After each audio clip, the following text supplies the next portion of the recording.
साथ आप भी मेरे साथ साथ करोगे, एक एक स्टेप दोनों मिलके करेंगे बढ़िया से, तो जल्दी जल्दी होंगे और चीजें समझ में आएंगी। ठीक है, देखो आज तक अगर आपको न्यूमेरिकल्स नहीं आए हो तो आज के बाद आप कोई भी न्यूमेरिकल उठाओगे ना इन कंसेप्ट पर, गारंटी से आप उसको सॉल्व कर दोगे। ठीक है, तो फटाफट से जल्दी से पेन कॉपी निकालो, और अगर आपके पास एनसीईआरटी है तो फटाफट में एनसीईआरटी में जल्दी से खोल लो, एग्जाम्पल नंबर 2.1 वाला खोल लो फटाफट से, सॉल्यूशन चैप्टर का।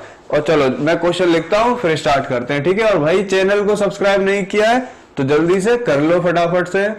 देखो भाई क्वेश्चन नंबर 2.1 वाला, और बिल्कुल टेंशन मत लेना, पूरी गारंटी है, समझ आएगी हर चीज। क्या है क्वेश्चन लिख, और नहीं भी थोड़ा बहुत भूल गए हो तो कोई परेशानी नहीं है, हमें तो सही। इसको सॉल्यूशन इन क्वेश्चन ये चाहता है कि हमें निकालना है मोल फ्रैक्शन। ठीक है, तो थोड़ा सा कंसेप्ट यहाँ मैं आपको रिवाइज करा दे रहा हूँ।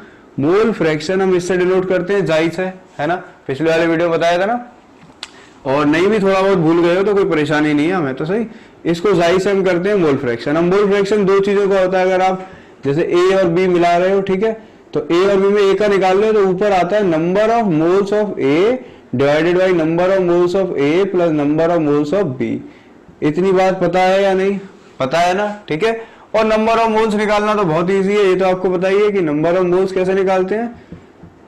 नंबर ऑफ मोल्स कैसे निकालते हैं, जैसे एन ए, ये क्या है, नंबर ऑफ मोल्स कैसे निकालते हैं, मास अपॉन मोलर मास। और ये मास तो मैंने चिल्ला चिल्ला के बताया था, जो आपको क्वेश्चन में क्या हो, गिवन हो, या फिर गिवन मास भी बोलते हैं इसे। ठीक है, चलो तो इधर आते हैं क्वेश्चन पे। Calculate the mole fraction of ethylene glycol. हमें किसका मोल फ्रैक्शन निकालना है भाई, इथाइलिन ग्लाइकोल का, in a solution containing 20% of ethylene glycol by mass. इस लाइन को देखो, ये क्या लिखा है, 20% ऑफ इथाइलिन ग्लाइकोल है बाय मास। ठीक है, इसका मतलब क्या है कि एक सॉल्यूशन है, चीज समझना बहुत इजी है। एक सॉल्यूशन होगा, इसके अंदर क्या है, एक तो इथाइलिन ग्लाइकोल होगा, ये C2H6O2। ठीक है, और सॉल्यूशन में कितनी चीजें होती है, एक से ज्यादा चीजें होती हैं, तो इसके अंदर दो चीजें होंगी। और यहाँ कब जब कुछ भी नहीं लिखा हो कि दूसरी चीज क्या है, क्या आपको पता चल रहा है दूसरी चीज है, नहीं, तो दूसरी चीज आप इसमें मान लो वाटर। क्या है, वाटर। समझ गए या नहीं, क्योंकि सॉल्यूशन हम सिर्फ और सिर्फ किसका बनाते हैं, अगर कुछ नहीं लिखा होता है तो वाटर के साथ बनाते हैं, कोई परेशानी। अब बताओ जल्दी से कि अगर C2H6O2 20% है तो बाकी 80% क्या माना जाएगा, वाटर। हाँ या ना भाई, समझ में आ गई बात या नहीं। ठीक है, कोई परेशानी नहीं है। जब भी बच्चों परसेंट में दे रखा हो, ये चीज समझ गए ना, बहुत इजी। अब तक कुछ नहीं किया, अब तक हमने सिर्फ ये करा है कि C2H6O2 20% दे रखा है बाय मास, और वाटर हमारा कितना हो गया, 80% हो गया। हो गया नहीं हो गया, सिर्फ एक चीज करिए। फिर आगे हम ये लिखेंगे कि लेट सॉल्यूशन जो है, total solution, let total solution be 100 gram. Total solution कितना मान लो आप, 100 ग्राम। तो बताओ C2H6O2 का मास कितना आ जाएगा, 20 ग्राम। हाँ या ना, क्योंकि 100 ग्राम अगर पूरा है तो 20% ये है, तो 20 ग्राम हो गया, है ना। और वाटर कितना हो जाएगा, H2O आपका हो जाएगा 80 ग्राम। इतनी चीज समझ गए होगे, कोई परेशानी नहीं है ना।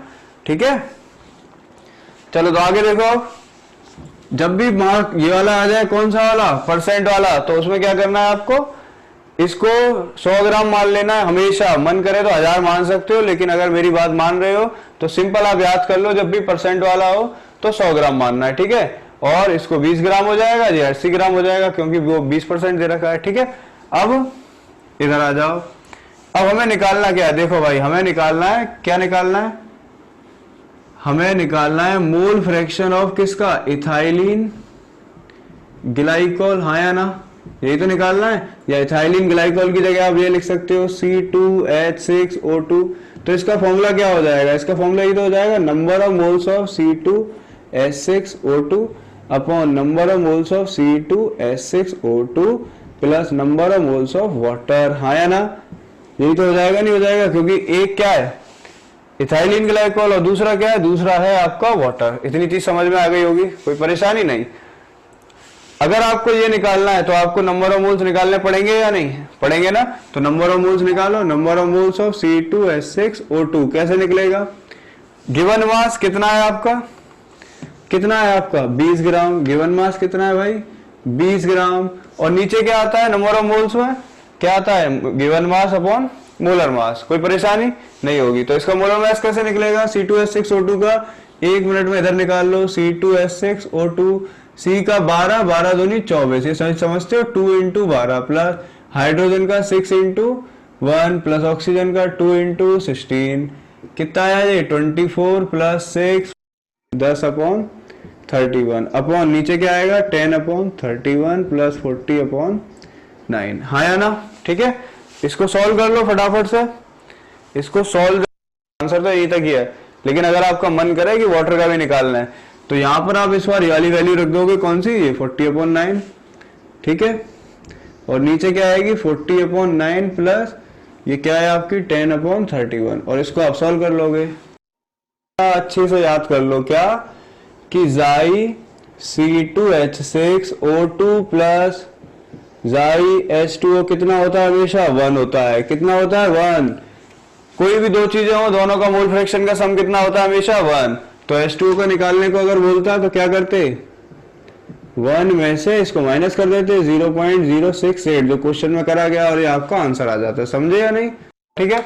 तीसरे स्टेप में इधर हमने मोल्स निकाल लिए। क्यों निकाल लिए, क्योंकि मोल फ्रैक्शन का जो फॉर्मूला होता है वो क्या होता है, moles of solute upon moles of solute plus solvent. समझ गए ना, कोई परेशानी। तो इस क्वेश्चन को हटा दो फटाफट से और नेक्स्ट वाला करते हैं, ठीक है। हटा दें सर, कोई परेशानी नहीं होनी चाहिए, नहीं तो दोबारा से देख लेना।